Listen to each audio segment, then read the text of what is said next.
নিজ হাতে মায়ের মরদেহ কবরে নামালেন ছেলে তারেক রহমান।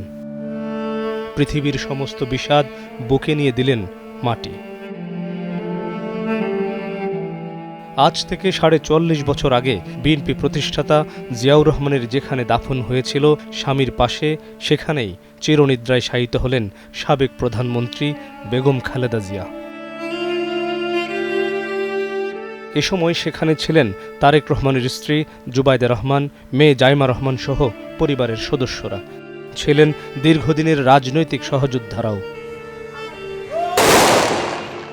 পরে গণতন্ত্রের আপসহীন নেত্রীকে দেয়া হয় গার্ড অব অনার। রাষ্ট্রপতি, অন্তর্বর্তী সরকার প্রধানের পক্ষে জানানো হয় শ্রদ্ধা। এরপর একে একে শ্রদ্ধা জানান ৩ বাহিনীর প্রধান। এর আগে সংসদ ভবনের দক্ষিণ প্লাজায় জানাজা শেষে জাতীয় পতাকা শোভিত গাড়িতে জিয়া উদ্যানে আনা হয় তার মরদেহ। এরপর সেই কফিন কাঁধে নিয়ে সমাধিস্থলে যান সেনা ও নৌবাহিনীর সদস্যরা। শেষে প্রয়াত আত্মার মাগফেরাত কামনা করে করা হয় বিশেষ মোনাজাত। মাকে শেষবারের মতো বিদায় জানিয়ে সংসদ ভবন এলাকা ছেড়ে যান তারেক রহমান।